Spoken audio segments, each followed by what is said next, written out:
Chapitre 14. Jésus aux noces de Cana. Les noces de Cana.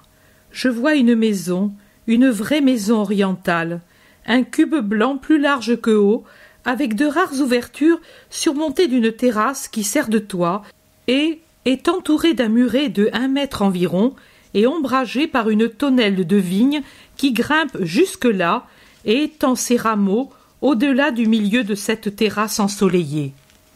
Un escalier extérieur monte le long de la façade au niveau d'une porte qui s'ouvre à mi-hauteur de la façade. Au-dessous, il y a au niveau du sol des portes basses et rares, pas plus de 2 de chaque côté, qui donnent accès dans des pièces basses et sombres. La maison s'élève au milieu d'une espèce de cour, plutôt une pelouse, au centre de laquelle se trouve un puits. Il y a des figuiers et des pommiers. La maison donne sur la route sans être à bord de route. Elle est un peu en retrait et un sentier traverse la pelouse jusqu'à la route qui semble être une maîtresse route. On dirait que la maison est à la périphérie de Cana, maison de paysans propriétaires qui vivent au milieu de leur petit domaine. La campagne s'étend au-delà de la maison avec ses lointains de tranquille verdure. Il fait un beau soleil et l'azur du ciel est très pur. Au début, je ne vois rien d'autre. La maison est solitaire. Puis, je vois 2 femmes avec de longs vêtements et un manteau qui sert aussi de voile. Elles avancent sur la route et puis sur le sentier. L'une plus âgée, sur les 50 ans, en habit foncé de couleur fauve-marron comme de laine naturelle. L'autre est en vêtements plus clairs, avec un habit d'un jaune pâle et un manteau azur. Elle semble avoir à peu près 35 ans. Elle est très belle, svelte, et elle a une contenance pleine d'une dignité, bien que toute gentillesse et humilité. Quand elle est plus proche, je remarque la couleur pâle du visage, les yeux azurés et les cheveux blonds qui apparaissent sur le front sous le voile. Je reconnais Marie, la très sainte. Qui est l'autre brune et plus âgée? Je ne sais. Elles parlent entre elles, et la Madone sourit. Quand elles sont toutes à côté de la maison, quelqu'un sûrement chargé de guetter les arrivées avertit, et à leur rencontre arrivent des hommes et des femmes, tous en habits de fête. Tout le monde leur fait fête, et surtout à Marie la très sainte. L'heure semble matinale, je dirais vers les 9 heures peut-être plus tôt, car la campagne a encore cet aspect de fraîcheur des premières heures du jour, avec la rosée qui rend l'herbe plus verte et la pelouse qui n'est pas empoussiérée. La saison me paraît printanière, car l'herbe des prés n'est pas brûlée par le soleil d'été, et dans les champs, les blés sont en herbe, sans épis, tout verts. Les feuilles du figuier et du pommier sont vertes et encore tendres, mais je ne vois pas de fleurs sur le pommier, et je ne vois pas de fruits, ni sur le pommier, ni sur le figuier, ni sur la vigne. C'est que le pommier a déjà fleuri depuis peu, mais les petits fruits ne se voient pas encore. Marie, très fêtée, et accompagnée par un homme âgé qui doit être le propriétaire, monte l'escalier extérieur et entre dans une grande salle qui paraît occuper tout ou en grande partie l'étage. Je dois comprendre que les pièces du rez-de-chaussée sont les vraies pièces d'habitation, les dépenses, les débarras et les celliers, et que l'étage est réservé à des usages spéciaux, fêtes exceptionnelles, ou à des travaux qui demandent beaucoup de place, ou à l'emmagasinage des produits agricoles. Pour les fêtes, on la débarrasse et on l'orne, comme aujourd'hui, de branches vertes, de nattes, de tables garnies. Au centre, il y en a une très riche, avec dessus déjà des amphores et des plats garnis de fruits. Le long du mur, à ma droite, une autre table garnie, mais moins richement. À ma gauche, une sorte de longue crédence, avec dessus des plats de fromage et d'autres aliments qui me semblent des galettes couvertes de miel et de friandises. Par terre, toujours à ma gauche, d'autres amphores et 6 grands vases en forme de broc de cuivre, plus ou moins. Pour moi, ce serait des jarres. Marie écoute avec bienveillance ce que tous lui disent, puis gentiment quitte son manteau et aide à terminer les préparatifs pour la table. Je la vois aller et venir, rangeant les lits de table, redressant les guirlandes de fleurs, donnant meilleur aspect aux coupes de fruits, veillant à ce que les lampes soient garnies d'huile. Elle sourit et parle très peu et à voix très basse. Par contre, elle écoute beaucoup et avec combien de patience. Un grand bruit d'instruments de musique, peu harmonieux en vérité, se fait entendre sur la route. Tout le monde, à l'exception de Marie, court dehors. Je vois entrer l'épouse toute parée et heureuse, entourée des parents et des amis, à côté de l'époux qui est accouru à sa rencontre le premier. Ici se produit un changement dans la vision. Je vois, au lieu de la maison, un pays. Je ne sais si c'est Cana ou une autre bourgade voisine.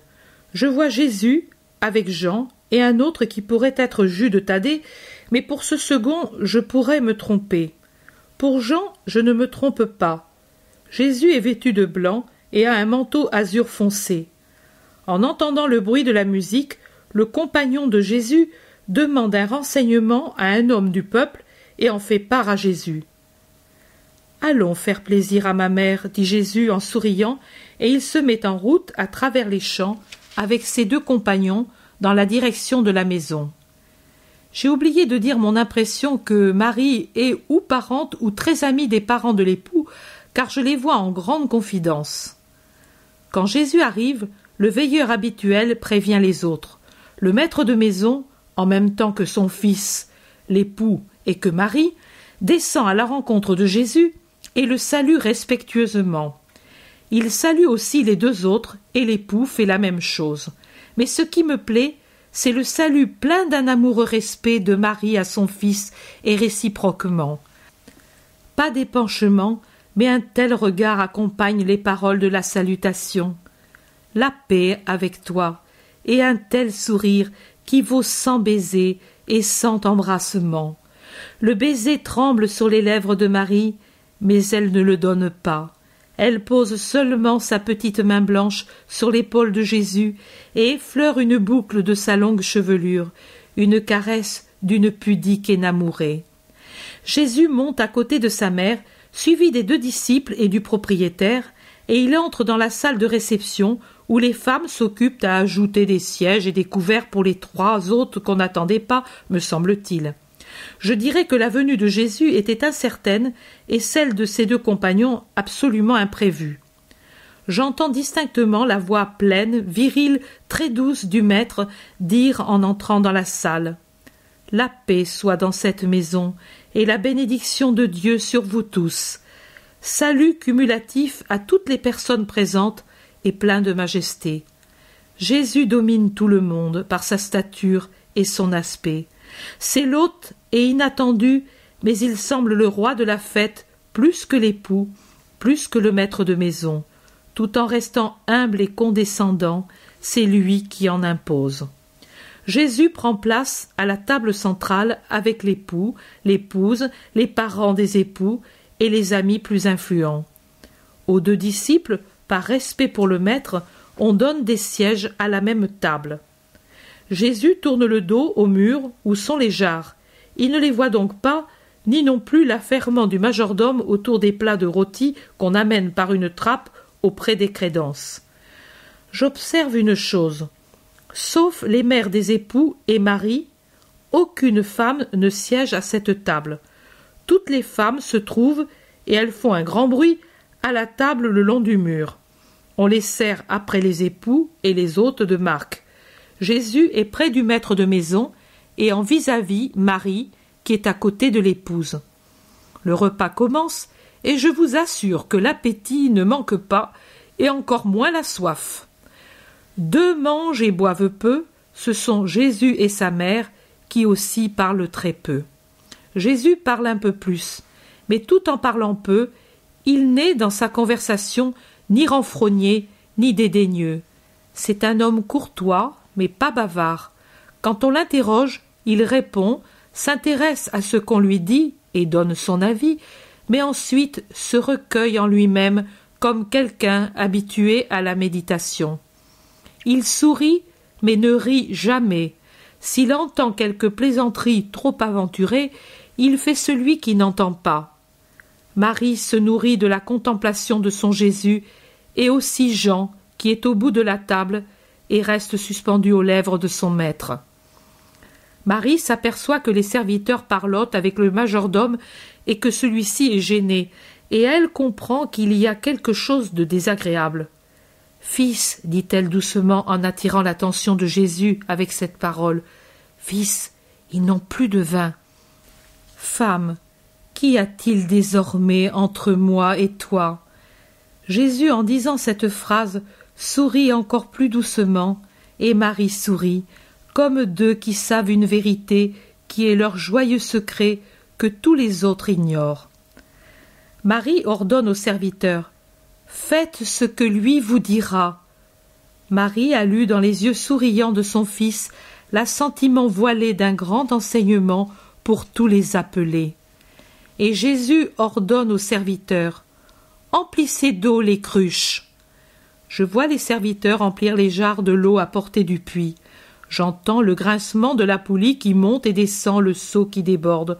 Je vois le majordome qui se verse un peu de ce liquide avec un regard de stupeur, qui l'essaie avec une mimique d'un plus grand étonnement, et le goûte. Il parle au maître de maison et à l'époux son voisin. Marie regarde encore son fils et sourit, puis, recevant un sourire de lui, incline la tête en rougissant légèrement. Elle est heureuse. Dans la salle passe un murmure. Les têtes se tournent vers Jésus et Marie.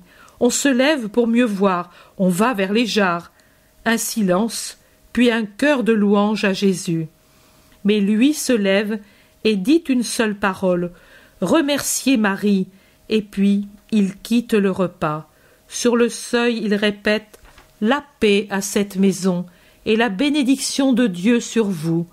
Et il ajoute « Mère, je te salue ». La vision s'arrête.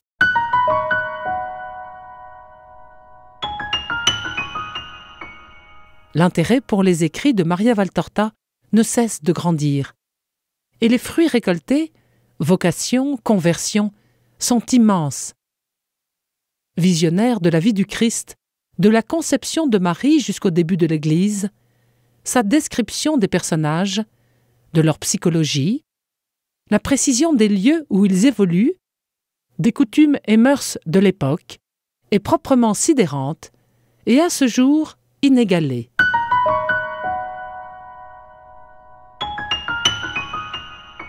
www.associationmariavaltorta.fr